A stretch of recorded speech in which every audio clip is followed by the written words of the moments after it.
People decide if they like each other in the first few seconds after meeting, so it's very important that we greet them in the right way. So in this lesson, you're going to learn exactly what to say and what not to say when you meet a British person, so that you give a great first impression. Hi, I'm Steve. Let's do this. Let's start with hello. Now, of course, this is still used in the UK, but it's mainly used when answering the phone. But the person doing the calling will usually not say hello back.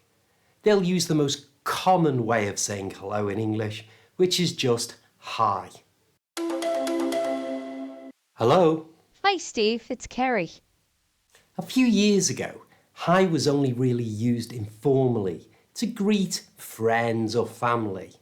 But that's all changed recently. And now, hi is used as the standard greeting for formal as well as informal meetings. You could use it in business, you could use it saying hello to professionals, it's just used all the time. I've even met a lot of members of the royal family, and every one of them greeted me by saying hi.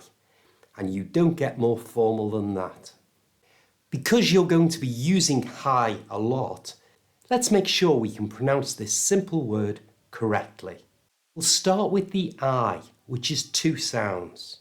It's a A and a Y sound. That Y sound at the end is made by bringing your back teeth together. I. You try. I. Make it shorter. I. I'll show you a great trick how to pronounce the perfect H in English. And the English H does sound a little different from the one in your own language. And the trick is this: whisper. Start a word that begins with H with a whisper, and then bring your voice in. So for example, if the word was horse, you say horse. You try. Horse. Start with a whisper. Try house. Start with a whisper. House. Now for our hi. Hi. Start with a whisper.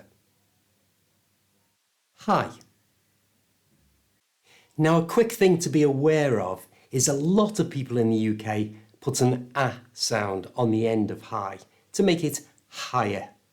It's not as common as just hi, but it does sound really friendly. Hiya! You try it. Remember to get the H sound with a whisper. Hiya. Now it's very polite and usual to ask someone how they are when you first meet them, which brings me to the expression, how do you do?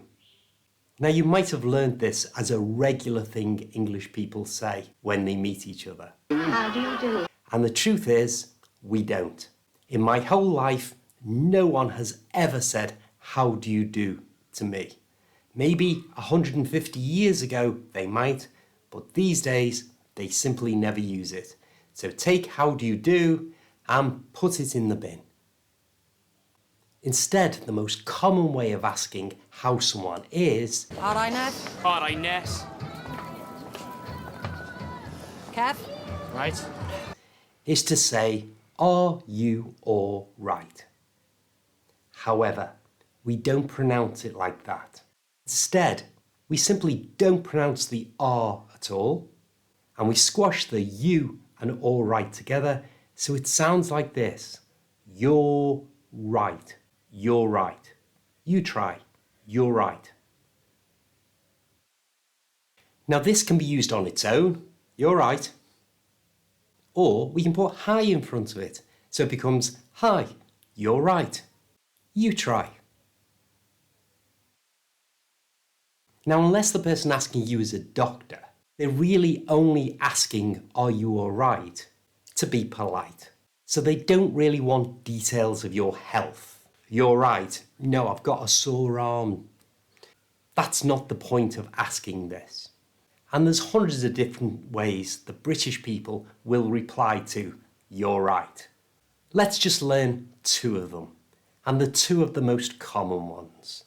The first one is not too bad, and it's very British. You can use it for anything that's okay. How's your meal? Not too bad. How's your new car? Not too bad. You're right? Not too bad. Notice, because not ends in a T and to starts with a T, we don't pronounce the T on the end of not. To sound natural, it's just not to, not to, not too bad. You try, not too bad. Of course, we make this more polite by putting thanks on the end. And thanks has to go right after the bad. It can't be not too bad, thanks. That sounds awkward. It has to be not too bad, thanks. You try and make sure that thanks comes right at the end. Not too bad, thanks.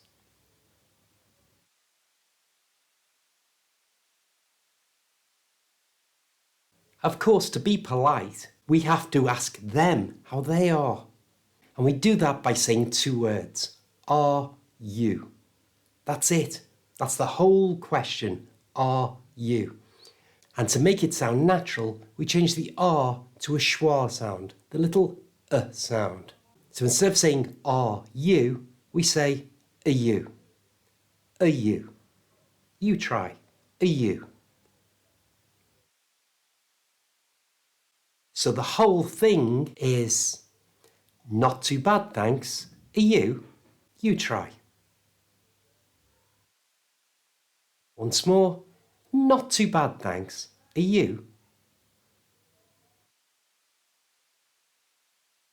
The other way to answer, are you all right, or to pronounce it correctly, you're right, is to simply use the word smashing.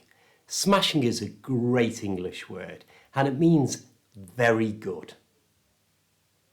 How are your new glasses? Oh, they're smashing. What's the weather like today? It's smashing. It just means very good, so we can use it about ourselves. Are you all right? Smashing, thanks. You try. Now let's try out these greetings. Your words will appear on the screen as you need them.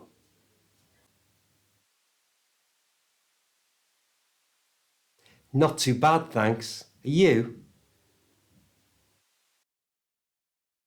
Now when you come to the UK, you'll be able to say hello like a real Brit.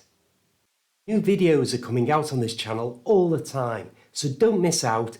Click on the bus to subscribe and then click this link for another video to help you improve your English. I'll see you next time.